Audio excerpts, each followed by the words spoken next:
इससे एक मास m बांध दिया, राइट,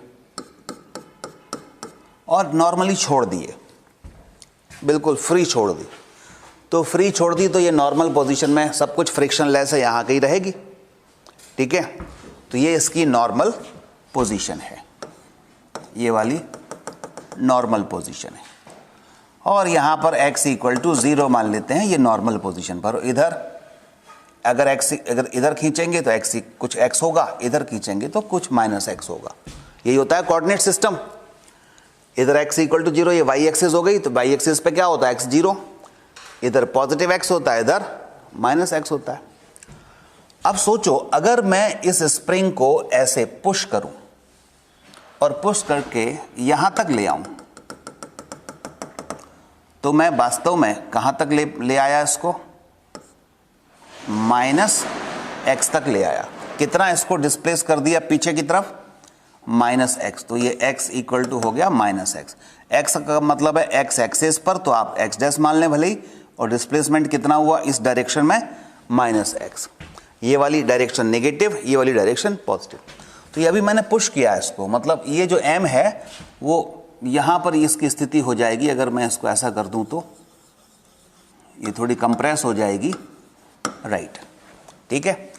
अब जब हम यहाँ पर इसको पुश कर रहे होंगे इस डायरेक्शन में एक फोर्स लगा के, तो वो फोर्स होगा एक्सटर्नल फोर्स, ठीक है। कौन सा फोर्स होगा, एक्सटर्नल फोर्स, ठीक है। अच्छा, ठीक बात है, एक्सटर्नल फोर्स है। तो एक्सटर्नल फोर्स क्या ये कांस्टेंट होगा?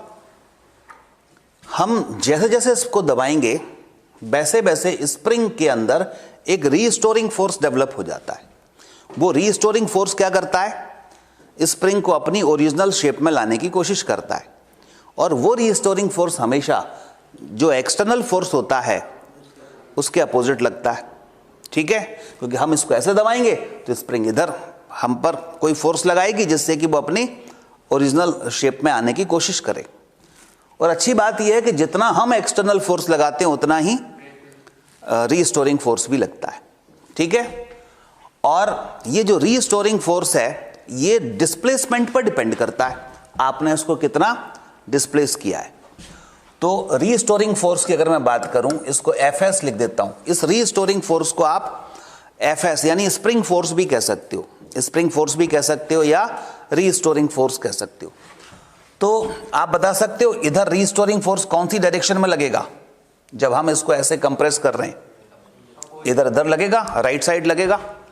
तो इधर लगा रीस्टोरिंग फोर्स Fs इस डायरेक्शन में, ठीक है, और F एक्सटर्नल लगा इस डायरेक्शन में। तो ये जो रीस्टोरिंग फोर्स है ये डिस्प्लेसमेंट के डायरेक्टली प्रोपोर्शनल होता है, ये प्रैक्टिकली देखा गया है। जितना आप इसको कंप्रेस करोगे उतना रीस्टोरिंग फोर्स लगेगा, ठीक है। बस इसकी डायरेक्शन जो होगी वो कहां होगी, डिस्प्लेसमेंट के अपोजिट। डिस्प्लेसमेंट किधर हो रहा है बोलो, इधर लेफ्ट साइड, तो रीस्टोरिंग फोर्स किधर लग रहा है, इधर राइट साइड। तो इसलिए हम यहां पर एक माइनस लगा देते हैं। F डायरेक्टली प्रोपोर्शनल कितना, माइनस एक्स। माइनस एक्स क्यों, क्योंकि डिस्प्लेसमेंट और रीस्टोरिंग फोर्स अपोजिट डायरेक्शन में है। अब जब Fs ये डायरेक्टली प्रोपोर्शनल का सिंबल हटाते हैं तो एक कांस्टेंट आता है K। तो F इक्वल टू हो गया, Fs इक्वल टू हो गया माइनस KX, ठीक है। इसी को स्प्रिंग फोर्स कहते हैं और K को कहते हैं स्प्रिंग कांस्टेंट। क्या कहते हैं K को, स्प्रिंग कांस्टेंट। क्या बोलते हो, स्प्रिंग कांस्टेंट। ये स्प्रिंग कांस्टेंट जो है ये हार्डनेस शो करता है, हार्डनेस ऑफ स्प्रिंग। अगर K ज्यादा है तो स्प्रिंग ज्यादा हार्ड होगी, K कम है तो स्प्रिंग सॉफ्ट होगी, ठीक है। अच्छा, अब मैं तो चाहता था कि work done by spring force निकालूं, तो work done by spring force कैसे निकालेंगे। अब बताओ फोर्स कैसा है, कांस्टेंट है या वेरिएबल है, वेरिएबल है। किस पर डिपेंड कर रहा है, x पर। तो इसका मतलब फिर इंटीग्रेशन से होगा Fs dx। बात समझ आई, वेरिएबल है तो सिंपल इंटीग्रेशन से होगा। इंटीग्रल Fs कितना, माइनस के एक्स डी एक्स, करो इंटीग्रल माइनस के एक्स का क्या हो जाएगा एक्स स्क्वायर बाई 2। तो work done by spring force कितना आया माइनस के एक्स स्क्वायर बाई 2।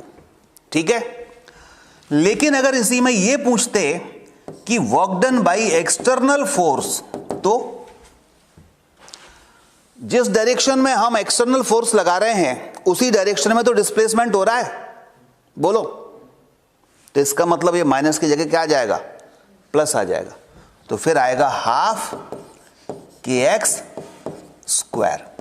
ठीक है, तो जब कभी भी work done by spring force की बात करेंगे तो माइनस के एक्स स्क्वायर बाई 2, और work done by external force की बात करेंगे तो plus half K X square. इसको हम अभी मैंने कंप्रेस करके बताया है, इसी को हम पुल करके भी रिजल्ट निकालेंगे तो सेम निकलेगा। जैसे इस स्प्रिंग को अगर मैं ऐसे पुल कर लूं, एम कितनी डिस्टेंस तक पुल कर लूं इधर एक्स तक, तो ये पॉजिटिव एक्स हो गया कि नहीं इधर। तो हम पुल कर रहे हैं तो एक्सटर्नल फोर्स इधर लगा, इसको डिफरेंट कलर से मैं बना देता हूं आपको। हम इसको पुल कर रहे थे